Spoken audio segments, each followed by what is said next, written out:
함께 나누실 하나님 말씀은 나오나요? 나오나요? 네, 디모데후서 4장 2절 또 요한복음 4장 16절에서 18절 말씀 우리 한 목소리로 함께 읽겠습니다. 시작. 너는 말씀을 전파하라. 때를 얻든지 못 얻든지 항상 힘쓰라. 범사에 오래 참음과 가르침으로 경책하며 경계하며 권하라. 요한복음 말씀 시작. 이르시되 가서 내 남편을 불러오라. 여자가 대답하여 이르되 나는 남편이 없나이다. 예수께서 이르시되 내가 남편이 없다 하는 말이 옳도다. 너에게 남편 5이 있었고 지금 있는 자도 내 남편이 아니니 내 말이 참되도다. 아멘. 오늘 우리에게 주시는 하나님의 말씀입니다. 2003년도에 출간되고 나서 지금까지 거의 20년 동안 인간관계 분야에서 스테디셀러를 유지하고 있는 책이 있습니다. 그 책이 바로 칭찬은 고래도 춤추게 한다라는 책이에요. 이 책을 안 읽어본 분은 계셔도 책 제목을 못 들어본 분은 없다라고 할 수 있을 정도로 굉장히 많이 알려진 인간관계 기술에 대한 아주 참 그 바이블 같은 책입니다. 이 책을 쓴 분이 켄 블랜차드라는 분인데 이분이 이 아이디어를 어디서 얻으셨냐면요. 안식년 기간에 가족들과 함께 이제 샌디에고 방문했다가 그곳에 있는 아쿠아리움을 가게 되었다고 합니다. 근데 거기서 범고래 쇼를 보고 아주 감동을 받고 충격을 받은 거예요. 아니 어떻게 고래들을 저렇게 훈련시킬 수 있나? 자기는 자기 애들도 이렇게 잘 훈련 못 시키는데 그래서 그게 궁금해져서 조련사를 만나고 그 방법을 좀 배웠다고 합니다. 그러면서 그가 그 조련사에게 배운 건 고래 훈련법에서 가장 중요한 것은 칭찬이다라는 것을 배웠대요. 먹이를 주고 칭찬해 주니까 고래들이 잘 따르고 그러니까 지 맘대로 하고 싶은 것들을 잘 절제하고 잘 따르게 됐다라는 거예요. 그걸 보면서 이분이 그럼 이걸 사람에게 좀 적용할 수 있지 않을까? 그렇게 생각했다고 합니다. 칭찬에서 고래를 춤추게 한다면 사람도 충분히 그럴 수 있겠다라고 생각한 거죠. 그래서 이분이 이 책을 쓰게 됐는데 이 책에서 주장하는 것은 굉장히 단순합니다. 아름다운 관계를 맺기 위해선 긍정적인 것에 초점을 맞추라 이게 주제예요. 잘못된 것을 보고 벌을 주고 너 잘못됐어 막 그리고 그걸 바꾸려고 잘못된 걸 바꾸려고 막 에너지를 쓰는 것이 아니라 오히려 상대방의 잘하는 부분을 보고 그걸 칭찬해서 더 잘하게 하는 그래서 결국은 부정적인 에너지, 부정적인 것으로 잘못된 것에 집중되는 에너지를 긍정적인 것으로 바꿔줘서 나중에 행동이 좀 바뀔 수 있도록 하는 것, 이 책에서 말하는 강조점입니다. 그러고 보면요, 우린요 다른 사람을 보면 그 사람이 잘못된 것만 보는 경우가 많습니다. 그렇지 않으세요? 아이고 오늘 옷 잘못 입었네 딱 이러지 않으십니까? 오늘 목사님 넥타이가 삐뚤어졌네. 되게 똑바르죠 지금은. 색깔이 안 맞네. 머리가 삐져나왔네. 그냥 생각해 보세요. 우리가 다른 사람을 만나면 무엇을 먼저 보고 탁 클릭되는가? 그 사람의 잘못된 모습입니다. 그리고 그걸 되게 기억에 오래 남고 혹시 그걸로 인해서 마음이 상하면 계속 신경 쓰죠. 에너지를 계속 씁니다. 그러다가 나중에 한번 보자. 내가 한 번만 실수해라 막 이러다가 그 사람이 진짜 잘못되면 비난하죠. 그곳에 이제 또 에너지를 쏟아붓는데 이 켄 블랜차드가 이걸 뭐라고 말했냐면 뒤통수 치는 반응이다라는 거예요. 기다리고 있다가 뒤통수를 딱 때리는 반응이라는 거예요. 근데 그는 또 이제 이걸 멈추고 고래 반응을 해야 된다 이렇게 제안하는데 고래 반응은 뭐냐면 잘하는 일을 찾아내는 거라는 거예요. 그 상대방의 장점을, 상대방의 좋은 점을 찾아내고 그것을 칭찬해 주는 방법이라는 거예요. 그래야 고래가 춤추고 또 사람도 춤추게 할 수 있다라는 거죠. 이 고래 반응을 간단히 4가지로 요약해 볼 수 있는데 첫째는 잘하는 일을 즉시 칭찬하라는 거예요. 참았다가 나중에 칭찬하는 게 아니라 눈앞에서 이 사람이 잘하는 점을 바로 칭찬해 주라는 거예요. 두 번째, 분명하고 구체적으로 말해줘야 되는 겁니다. 오늘 좀 괜찮네가 아니라 오늘 입은 그 핑크색 셔츠가 너무 잘 어울리네요. 이렇게 구체적으로 분명하게 말해주라는 거예요. 세 번째는 감정을 공유하라는 겁니다. 그랬구나, 그렇구나 표현, 감정을 공유하고 네 번째는 계속 잘할 수 있도록 격려해 주라는 겁니다. 계속 그렇게 해봐. 그럼 잘 될 거야. 계속 이렇게 해봐. 잘 될 거야. 이렇게 격려해 주라는 거죠. 그러면 고래가 변했듯이 사람도 변하게 된다. 이걸 이 저자가 하고 있는 겁니다. 이 책에, 이 한국어판 책에 굉장히 재미난 에피소드가 있습니다. 원래 처음 국내에 출간되었을 때 제목이 칭찬의 힘이었어요. 칭찬의 힘. 밋밋하죠. 이 비슷한 제목의 책들 너무 많잖아요. 칭찬의 힘. 그래서 잘 책이 안 팔렸다고 해요. 출판사에서 이 제목을 칭찬은 고래도 춤추게 한다로 바꿨더니 불티나게 팔렸다고 합니다. 내용은 단 한 글자도 변하지 않았어요. 내용은 제목만 바뀌었을 뿐인데 사람들이 사지 않던 책에서 이력 베스트셀러가 됐잖아요. 어쩌면 이 책이 이야기하고 있는 것과 같다고 할 수 있습니다. 같은 일이 일어난 거예요. 좋은 내용을 가지고 있지만 바람직하지 않은 방법으로 전달할 때 전달되지 않죠. 그 방법을 바꾸면 이 좋은 내용이 잘 전달되는, 이 책이 이야기하는 내용이 이 책 제목을 바꾸면서 그대로 좀 이루어졌다. 저는 그래서 굉장히 재밌게 생각하는데, 내용도 중요하지만 접근하는 방법, 태도 굉장히 중요합니다. 이건요, 블랜차드뿐만이 아니라 거의 모든 인간관계 전문가들이 거의 동일한 이야기를 하고 있어요. 어떻게 원하는 것을 얻는가? 이 유펜의 와튼 스쿨의 스튜어트 다이아몬드라는 교수가 쓴 책이에요. 참고로 말씀드리자면 인간관계 굉장히 어려움을 겪고 계시는 분은 칭찬은 고래도 춤추게 한다, 그리고 어떻게 원하는 것을 얻는가, 이 두 개만 보시면 많이 바뀔 수 있습니다. 굉장히 좋은 책이에요. 특히 비즈니스 하시는 분들에게 필독서고, 스튜어트 다이아몬드 교수의 강의는 와튼 스쿨 학생도 자기가 듣고 싶다고 들을 수 없는 그런 정말 인기가 많은 강의인데, 이분이 그의 저서에서 자기가 경험한 경험담을 소개했어요. 한 번은 이 강의에 늦어가지고 서두르고 있는데 그날따라 왕복 2차선 차도가 막 꽉 막혀 있다는 거예요. 차가 꼼짝을 안 해서 시간은 점점 늦고, 그래서 내려서 봤더니 이 반대편 저쪽 앞쪽에 고장난 트럭이 서 있는데, 그러니까 한 차선을 이렇게 통과해야 되잖아요. 그 옆에 택시가 하나 서 있는데 안 비켜주더라는 거예요. 그래서 꽉 막혀 있다는 거예요. 그래서 목마른 사람이 우물 판다고 막 이 교수가 그 달려갔대요. 그 택시로. 얼마나 화났겠습니까? 서로 좀 양보하면 될 텐데 막 꽉 막고 있으니까. 그래서 답답한 마음에 좀 거칠게, 꼭 이렇게 해야 되겠습니까? 이렇게 그 택시 기사한테 이야기를 했답니다. 그랬더니 택시 기사가 그를 탁 째려보더래요. 그래서 이분이 아이고 아차, 이러면 안 되는 거야. 아차 싶어서 조금 나긋나긋한 말투로, 그러니까 선생님, 제 말은 선생님이 조금 양보해주면 좋을 것 같다는 뜻이었어요. 이렇게 얘기를 해도 기사가 들은 척도 안 했다고 합니다. 그래서 이번엔 더 간절한 눈빛을, 존경하는 눈빛을 담아서 진심으로, 아무래도 운전을 가장 잘하시고 가장 전문적으로 하시는 선생님께서 먼저 길을 좀 열어주시는 게 좋을 것 같습니다. 이렇게 이야기하니까 택시기사가 그제서야 어깨를 이렇게 으쓱하더니 차를 뺐다고 합니다. 비난하면 반발하지만 칭찬하고 격려하면 움직인다라는 것을 그대로 보여준 사례라고 할 수 있어요. 상대방이 틀렸다고 비난하면 절대 설득시킬 수 없습니다. 절대 변화시킬 수 없어요. 아무도 마음을 열고 귀담아 들으려고 하지 않기 때문입니다. 부부 사이에도 똑같아요. 한번 생각해 보세요. 우리 성도님들 다 천사 같으셔서 부부싸움 안 하신 거라고 저는 믿고 있는데, 네. 한번 기억을 살려서 갈등이 있었을 때를 한번 생각해 보세요. 당신 이거 잘못했잖아, 딱 이렇게 얘기했을 때 그 문제가 해결된 적이 있었습니까? 남편이 확 바뀌든가요? 그렇구나, 내가 잘못했구나 이러고 막 바뀌어요. 그런 일 없습니다. 네. 절대 안 바뀌어요.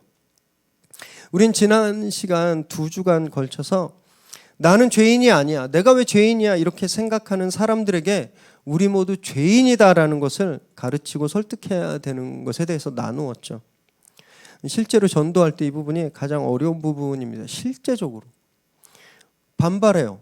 왜 내가 뭐 도둑질을 했어? 강도질을 했어? 내가 왜 죄인이야? 너는 안 그래? 막 이렇게 반발하거든요. 이건 당연한 겁니다. 당연한 거예요. 아픈 상처를 손으로 툭 건드리면 막 아프다고 비명 지르잖아요. 이거하고 똑같은 겁니다. 죄인한테 죄인이라고 하는 건 그렇게 아픈 상처를 건드리는 거예요. 그래서 반발하고 화내는 겁니다. 명의는요, 아프지 않게 상처를 치유합니다. 어디가 아픈지를 잘 알아요. 그래서 아프지 않게 최대한 환자가 편하게 그렇게 치료하거든요. 우리도 그래야 하는 겁니다. 우리도 이 세상 전도 대상자들이, 세상 사람들이 죄인이라는 것을 깨닫고 회개하기로 안내하기 위해선 그들이 반발하지 않게, 아프지 않게 우리도 가르쳐야 하는 거죠. 그래서 비난이 아닌 격려가 반드시 필요한 겁니다. 올해 주제 본문인 디모데후서 4장 2절 말씀 우리가 함께 읽습니다. 시작. 너는 말씀을 전파하라. 때를 얻든지 못 얻든지 항상 힘쓰라. 범사에 오래 참음과 가르침으로 경책하며 경계하며 권하라. 여기 경계하며 권하라라는 말이 바로 그런 뜻이에요. 원어로 보면 위로하며 훈계하다라는 뜻입니다. 위로하며 훈계하다. 비난하고 정죄하는 게 아니라 보듬어주고 살살 달래가면서 좋은 말로 격려하라는 뜻을 가지고 있어요. 그렇게 복음을 전하라는 거예요. 그래야 상대방이 거부감 없이 반발심 없이 마음의 문을 열기 때문입니다. 그래서 전도할 때 격려와 칭찬은 반드시 필요합니다. 반드시. 예수천당, 불신지옥, 안 믿으면 지옥가 이런 거 이제 안 하시면 좋겠어요. 컵이 없으면 물을 마실 수 없잖아요. 격려 없이는 생명의 물을 마시게 할 수 없습니다. 마음이 안 열리는데, 입이 안 열리는데 어떻게 마시게 할 수 있겠어요?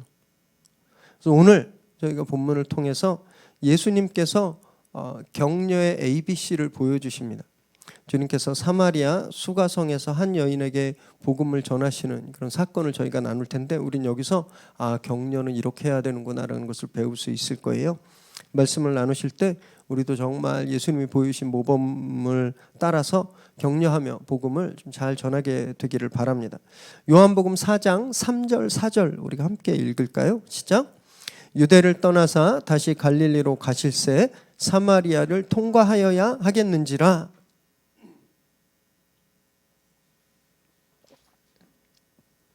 오늘 실천 본문의 요한복음의 4장의 배경은 사마리아입니다.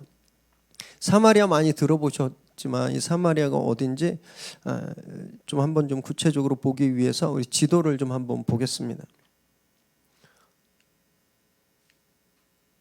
네, 이게 가나안 이스라엘 지도고요. 여기 아래 보면 유대라고 있잖아요. 여리고 요만큼이 유대고, 그리고 그 중간이 통으로 사마리아 땅입니다. 그리고 수가성이 여기 보이는 데 있고요. 갈릴리가 위에요. 그래서 유대에서 갈릴리로 갈 때는 사마리아를 거쳐갈 수밖에 없었던 거예요. 그런 이 사마리아는요, 지도 좀 더 띄워주세요. 이 사마리아는 굉장히 중요한 곳이었습니다. 솔로몬 이후에 이스라엘이 북이스라엘과 남유다로 나뉘게 될 때 북이스라엘의 수도였어요. 굉장히 번성하고 중요한 도시였죠. 그런데 주전 8세기 722년에 아수르가 침공해서 멸망하게 됩니다. 이때 아수르가 자기 사람들을 이곳에 이주시켰어요. 강제 이주시키고 이방혼 사람들을 서로 결혼하게 만들었습니다. 피가 섞이게 되었겠죠. 유대 순수 혈통이 무너지게 된 겁니다. 게다가 그로부터 한 500년 후인 주전 3세기에 마케도니아의 알렉산더 왕이 이 제국을 이루었을 때 저쪽에 또 한 번 대규모 이주 정책을 핍니다. 왜 이곳에 이주 정책을 폈는가? 여기가 아주 중요한 도시였기 때문에 그래요. 그래서 두 번의 이주 정책 때문에 유대인들이 저 땅을 자기 땅이라고 생각하지 않았어요. 저기서 사는 사람들은 자기 백성이라고 생각하지 않았습니다. 자기들은 혈통이 중요했거든요. 아브라함의 혈통, 야곱의 그 12아들들의 혈통이라고 생각했어요. 자기들은. 근데 이미 저기 사는 사람들은 그 혈통이 무너져 버렸습니다. 그래서 더 이상 자기 동족이 아니라고 생각했죠. 그래서 저들을 수치의 그 상대로 여겼고 저주했고 말을 섞지도 않았습니다. 접촉하는 것도 금했어요. 그래서 보면 이 유대에서 갈릴리까지 이 직선 거리로 가면 사흘길이었습니다. 여기를 통과해 가면 근데 유대인들은 이 땅을 들어가는 걸 너무 싫어해서 여기서 요단강을 건너서 2배나 되는 거리를 이렇게 삥 돌아서 다녔습니다. 어쩔 수 없이 급한 일이 있어서 저 땅을 통과해야 될 때는 가장 가능한 빨리 통과하고 그 땅을 벗어나서는 신발과 옷을 털었어요. 그래서 아유, 나는 죄 다 떨어져라, 이렇게. 부정한 거 다 떨어져라, 이렇게. 그런데 저 장소를 주님께서 일부러 가시겠다고 하시는 거예요. 왜 주님이 이 땅을 가시고자 하셨을까? 하셔야 될 일이 있기 때문에 그럽니다. 거기서 한 여인을 만나서 복음을 전하시기 위하심이었어요. 이해가 좀 되지 않죠. 이제 내려줘도 돼요. 이제 지도. 예수님은 당시에 가장 핫하게 뜨고 있는 일타 강사쯤 되신 분이었어요. 요즘도 뭐 일타 강사들은 몸값이 어마어마하고 애들이 막 줄을 며칠 전부터 예약하려고 막 한대요. 100명이 수강한 인원이면 밖에 1000명이 서 있다고 합니다. 예수님 그런 분이셨어요. 가는 데마다 사람들이 몰려왔고 가르침에 능력이 나타나고 아주 유대인들도 유대의 공유의 이 사내들인도 주님을 집중해서 막 관찰할 스토킹할 정도로 굉장히 집중받고 있는 분이었는데 그분이 이곳에 가심으로써 한 방에 그 평판이 무너질 수 있는 그런 가능성이 있었던 겁니다. 사람들이 더 이상 막 주님을 이렇게 오지 않고 주님을 막 이렇게 멀리하는 그런 일도 일어날 수 있는 일이었어요. 그런데 주님이 전혀 상관하지 않으십니다. 인기, 명망, 뭐 사람 숫자, 주님이 이게 중요한 것이 아니셨어요. 거기서 만나게 될 한 영혼이 중요했습니다. 그래서 그곳에 가야겠다. 의지를 표현하신 거예요. 주님이 그곳에 일부러 가시겠다고 결심하신 겁니다. 저주받은 땅이었어요. 그곳에 살고 있는 사람들은 저주받은 사람들이었고 비난받았던 사람들이었습니다. 다른 사람도 그렇게 얘기했고 그곳에 살고 있는 사람들도 그렇게 생각했어요. 하나님을 예배하기는커녕 온갖 미신들이 득실득실했던 곳입니다. 그런데 주님이 의지로 그곳에 가시겠다고 하신 거예요.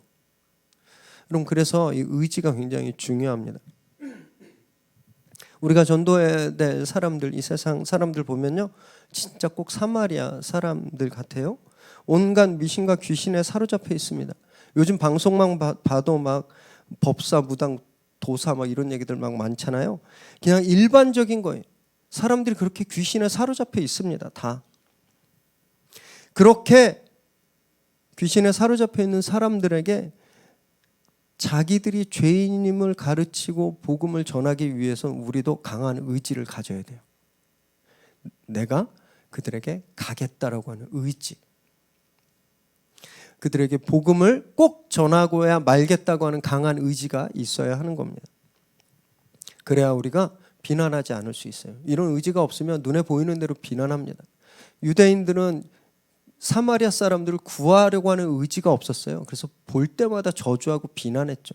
근데 예수님은 이 여인을 구원시키려고 하는 의지가 있으셨습니다. 그래서 비난하지 않으시고 격려하시거든요. 그래서 우리도 강한 의지를 가져야 됩니다. 절대 비난하지 않겠다. 이런 강한 의지를 품게 되시길 바랍니다. 요한복음 4장 7절을 읽습니다. 시작. 사마리아 여자 한 사람이 물을 기르러 왔음에 예수께서 물을 좀 달라 하시니 주님은 수가성이라는 곳에 가서 우물가에서 한 여인을 기다리셨습니다. 그리고 그 여인을 만나자 그녀에게 물을 좀 달라고 말씀하세요. 물을. 복음을 전하러 오셨잖아요. 물을 달라고 하시는 거예요. 문제의 본질은 죄입니다. 이 여인은 죄에 사로잡혀 있었고 그 죄가 해결되고 구원받아야 됐잖아요. 그러면 만나자마자 죄를 짚으셨어야죠. 너는 죄인이야. 네가 죄인이고 그걸 알아야 돼. 문제의 핵심이 죄를 짚으셔야 됐는데 주님 죄에 대해서 이야기하지 않으시고 뭐에 대해서 말씀하세요? 물에 대해서 이야기하시는 거예요. 그녀의 문제이기도 하고 주님 당신의 문제이기도 한 이 여인도 목이 말라서 물을 길러왔고 주님도 목이 마른 상태. 공통분모죠. 이 물은. 이 공통분모에 대해서 대화를 시작하시는 겁니다. 비난은요, 문제를 바로 찝는 거예요. 넌 이게 잘못됐어. 공격하는 겁니다. 격려는요, 대화를 시작하는 거예요. 대화의 고리를 찾아서 대화를 시작하는 거. 이게 격려입니다. 대화만 하면 꼭 싸우는 분들이 있어요. 주변에 보시면 저분은 어떻게 말만 하면 이렇게 싸울까? 회의만 하면 싸울까? 저분은 어떻게 맨날 그 영업하러 가서 싸울까? 막 이런 분 보지 않나요? 사람들이 막 피해요. 가까이 가기를 싫어하죠. 그런데 본인 생각엔 잘못한 게 하나도 없어요. 왜냐하면 옳은 말만 했을 뿐이니까. 할 말만 했을 뿐이니까. 그런데 그게 잘못입니다. 나는 성격상 돌려 말하는 걸 못해. 나는 그냥 앞에서 그냥 단도직입적으로 얘기하지 나는 뒤에서 뭐 뒷말 못해. 이렇게 말하는 분들 계신데 이런 분들이 이런 경우가 많아요. 제가 그랬습니다. 아주 옛날에 대학생 때. 지금 생각해도 객관적으로 저는 그때 틀린 말 한 적이 없어요. 회의 시간에 자꾸 늦어서 늦지 말라고 이야기했을 뿐입니다. 공통 과제를 하는데 자기가 맡은 부분을 안 해온 사람한테 책임감 있게 하라고 말했을 뿐이에요. 잘못은 그 사람들이 했죠. 자꾸 늦고 해야 할 일은 안 했잖아요. 잘못은 그 사람들이 했습니다.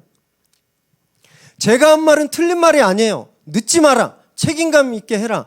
잘못된 말 아니죠. 옳은 말입니다. 한 학기 정도 지나니까 제 옆에 사람이 없더라고요. 그때 제가 중요한 사실을 깨달았습니다. 옳은 말 하는 것보다 더 중요한 게 있다라는 거. 그건 사람들에게 들리게 말해야 된다라는 거예요. 사람들에게. 여러분, 우리가 대화하는 이유가 뭘까요? 관계에 문제가 생겼을 때 그분과 만나서 대화하는 이유가 뭐예요? 문제를 풀고 그 관계를 회복하기 위해서입니다. 그런데 대부분 보면요, 우리가 관계가 어려운 분과 만나서 대화를 할 때 우리는 내 감정 풀려고 만날 때가 많아요. 내가 서운했어. 내가 기분 나빴어. 이런 얘기 하려고 만날 때가 많습니다. 그런 얘기 실제로 많이 하고요. 그래서 내 속은 좀 시원해졌는데 그 후로 관계는 더 꼬이고 얽히는 경우 되게 많죠.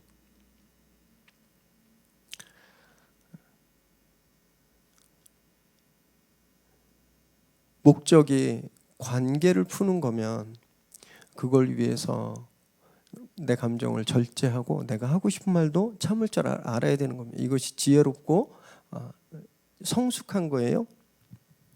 전도도 똑같습니다. 전도 대상자는 아직 죄인이에요. 죄인. 우리의 목적은요, 이분이 죄를 깨닫고 회개하고 주님을 영접하게 하는 겁니다. 그게 우리가 이분에게 가진 이분을 전도하는 목적이잖아요. 너 죄인이야, 너 죽어서 지옥 가. 이게 목적이 아니에요. 우리는. 그렇죠? 비난하는 건 그 목적, 이분이 죄인임을 깨닫고 예수님을 믿고 구원받는 것, 이것을 방해할 뿐입니다. 그래서 우린 대화를 시작해야 돼요. 대화.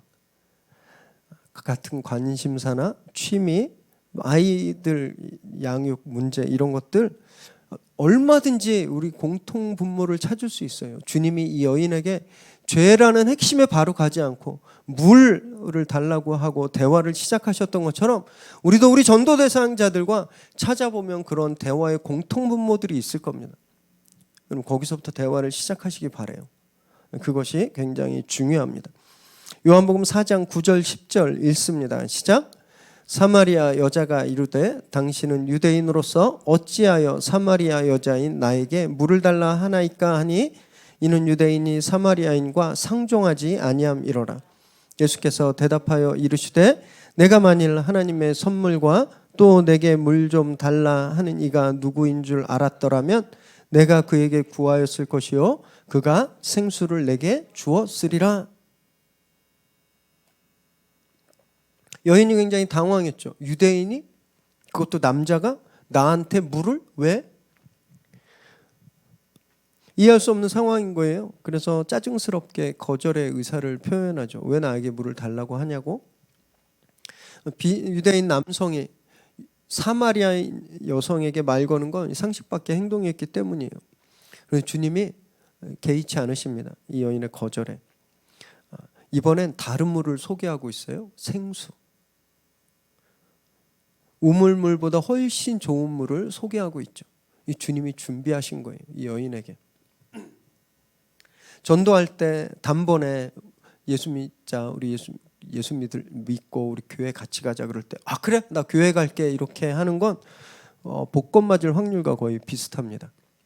아니면 나한테 큰 돈을 빚진 사람 정도는 그렇게 할 수 있어요. 교회 가자고 할 때 대부분 이 여인과 같이 반응합니다. 왜? 내가 뭐하러?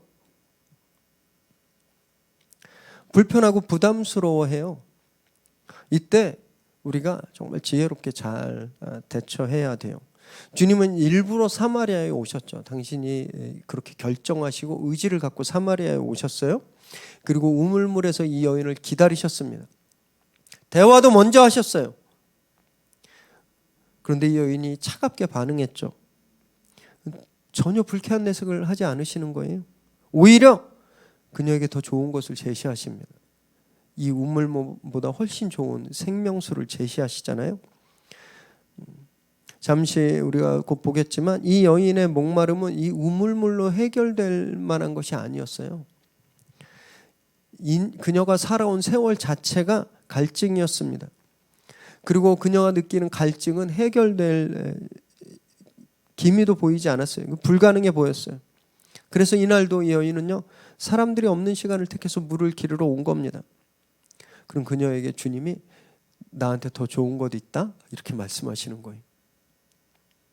여러분, 우리도 전도할 때 그래서 좋은 것을 준비해야 됩니다. 좋은 것. 아무 준비 없이 대화하면요, 대화 끊기면 금방 대화가 끊겨버려요. 교회 같이 갈래? 싫어. 딴 얘기하죠. 드라마 얘기하고 뭐 탤런트 얘기하고. 그렇게 한번 대화가 끊기면 다시 대화하기 어렵습니다. 그렇지 않으셨나요? 한번 교회 가자 그랬다가 거절당하면 그 다음 만났을 때 우리도 굉장히 부담되잖아요. 같이 예수 믿어 교회 가자 이렇게 얘기하기 되게 부담스럽잖아요. 이 사람 또 거절하고 또 화낼까 봐. 그래서 더 좋은 걸 준비해서 이 사람의 그 주의를, 어텐션을 끌어야 돼요. 예를 들어서 자녀 문제로 대화를 시작했다고 생각해 보세요. 지금 학원은 어디 보내고 영어 공부는 어떻게 시키고 수학은 어떻게 해야 되고 그런 얘기하고 딱 끝나버리면 아무 소득이 없죠. 더 좋은 걸 준비하는 겁니다. 조사해 보세요. 5년 후에 영어 교육에 어떤 영향을 미칠지, 10년 후에 이 아이들에게 수학 공부가 어떤 영향을 미칠지, 그때 어떤 세계가 될지. 인공지능이 판을 칠 때 우리 아이 영어 공부를 하고 수학 공부를 한 우리 아이들이 이 기계와 인공지능과 어떻게 경쟁할 수 있을지. 지금 현실적인 필요는 물이지만 생수에 대한 것을 준비해야 되는 겁니다. 더 좋은 것을 준비해서 그것으로 대화를 이끌어 가는 거예요. 대화가 끊이지 않죠. 대화를 리드해 갈 수 있는 겁니다. 궁금하게 하고 관심을 갖게 하고 그럴 만한 것들을 미리 준비하셔야 돼요. 친절한 전도 시리즈 처음 할 때 준비할 것을 준비해라고 말씀드렸는데 이런 것을 준비해야 되는 겁니다. 그냥 예수 믿으세요 이렇게 툭 던지는 건요, 아브라카다브라 같은 그냥 주문이에요. 들으면 좋고 아니면 말고 하는. 예수님이 이 여인에게 더 좋고 그녀의 삶을 완전히 바꿀 수 있는 그 생수에 대한 것들을 준비하셨던 것처럼 여러분 우리도 전도 대상자들에게 더 좋고 더 그분에게 도움이 되는 그런 것들을 좀 준비하시기 바랍니다. 이 준비해서 대화를 이끌어 가시기 바라요. 오늘 본문인데 요한복음 4장 16절에서 18절 함께 읽습니다. 시작. 이르시되 가서 내 남편을 불러오라. 여자가 대답하여 이르되 나는 남편이 없나이다. 예수께서 이르시되 내가 남편이 없다 하는 말이 옳도다. 너에게 남편 5이 있었고 지금 있는 자도 내 남편이 아니니 내 말이 참되도다. 앞에서 물 얘기, 생수 얘기 일종의 아이스 브레이킹 같은 거였죠. 관계를 트고 대화를 시작하는 그런 아이스 브레이킹이었다면 이제 그 여인이 주님과 대화를 시작하자 주님이 이 여인을 진짜 하시고 싶은 말씀, 본론으로 핵심으로 이 여인을 이끌어 가세요. 여인에게 말씀하시는데 가서 남편을 불러와라 이렇게 말씀하신 거예요. 이 진짜 문제의 핵심이었습니다.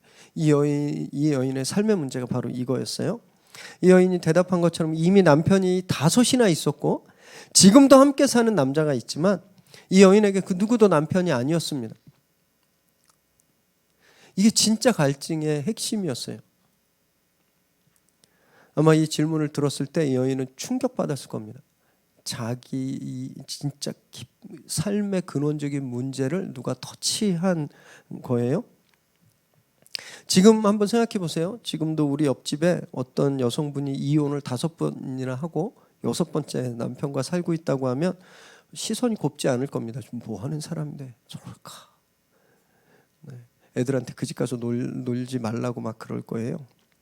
지금으로부터 2000년 전에 훨씬 더 가부장적이었던 그 시대, 그 가나안 땅에서 어땠을까요? 모든 사람들이 이 여인을 비난했을 겁니다. 말도 섞지 말라고 왕따했을 거예요. 가나안에서 유대인들에게 소외당하고 유대인들에게 거절당했던 사마리아 땅에서 그 저주받은 사람들끼리 중에서도 더 저주받았던 그런 여인이 바로 이 여인이었습니다. 어떤 이유로 이 여인이 남편을 6이나 맞이하게 되었는지 기록이 없어서 우린 모릅니다. 근데 주님이 여기서 남편을 불러와라 하신 말씀을 보니까 이 여인은 몸을 팔던 여인은 아니었던 것 같아요. 실제 결혼 생활을 했던 여인이었을 겁니다. 다만 이런저런 이유로 남편에게 버림받았을 가능성이 커요. 그리고 당시의 제도와 관습 그리고 상식은 이 여인을 죄인이라고 정죄하고 비난했습니다. 그리고 주님은요, 이 여인을 너 어떻게 된 여자가 남편을 6이나 더 비난하지 않았습니다. 주님이 이 여인에게 하신 대화를 한번 대답을 보세요. 네가 옳다. 네 말이 진짜다. 격려하고 계신 겁니다.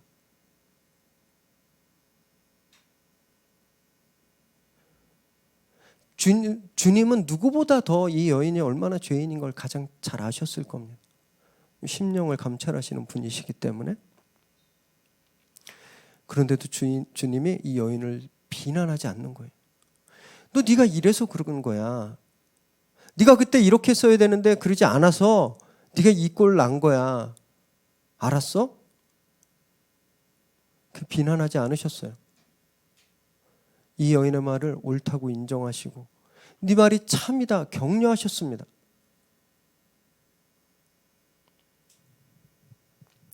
이 여인이 주님의 격려로 변하기 시작해요. 이후의 본문들을 보면요, 주님과 대화를 합니다.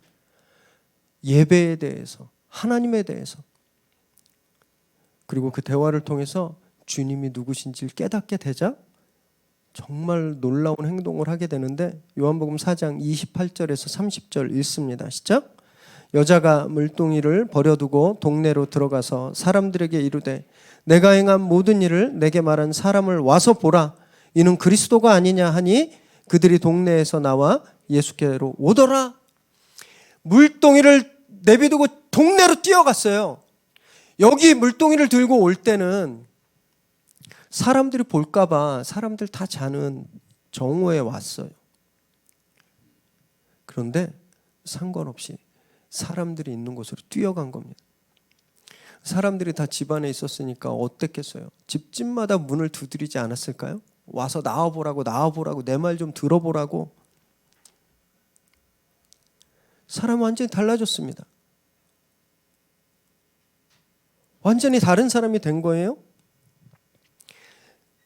우물에 올 때는 갈증에 허덕이고 삶이 주는 갈증, 영혼의 갈증, 또 육체의 갈증 때문에 겨우 물 한 동이 가져가려고 왔는데 주님의 격려로 복음을 받자 이 안에서 생수가 터져 나온 거예요. 더 이상 사람들의 비난, 사람들의 비웃음, 저주, 안중에도 없는 겁니다. 이 기쁨을 주체할 수가 없어서 동네로 뛰어가서 사람들을 다 주님께 이끌었어요. 그래서 그 동네에 많은 사람들이 예수님을 영접하게 됩니다. 여러분, 이것이 격려가 주는 힘이에요. 주님이 우물가에서 이 여인을 정죄했으면 그냥 끝났을 겁니다. 비난했으면. 네, 저도 알아요. 그리고 물 한 잔 떠주고 갔겠죠. 주님이 이 여인을 인정하고 격려하자 이 여인의 마음이 열리잖아요. 거기 복음이 들어가자 사람이 바뀌어버린 겁니다. 이것이 전도예요. 이것이 전도. 지금도요, 그냥 이 세상에 많은 사람들은 이 여인 같아요. 갈증을 품고 삽니다. 갈증. 그 갈증은요, 돈을 많이 벌어도 높은 자리에 올라가도 남편과 아내를 바꿔도 채워지지가 않아요. 그래서 다 목말라하고 있습니다. 죄가 주는 갈등이기 때문에 그래요. 죄 때문에 오는 갈증이기 때문에. 여러분, 죄는 바닷물 같거든요. 목마르다고 마시면 더 갈증 납니다. 그런 사람한테 왜 너 자꾸 바닷물만 마셔 바보같이 이렇게 비난한다고 해서 그 사람이 바닷물을 마시는 걸 멈추게 할 수가 없어요. 집중하고 관심을 기울이고 격려해야 됩니다. 아, 참 열심히 일했구나. 어쩜 그렇게 열심히 일할 수가 있어? 와, 너는 이런 재주가 있구나. 부럽다. 어떻게 이런 작품을 할 수가 있어? 나 같으면 못했을 거야. 나 같으면 진짜 그렇게 못했을 거야.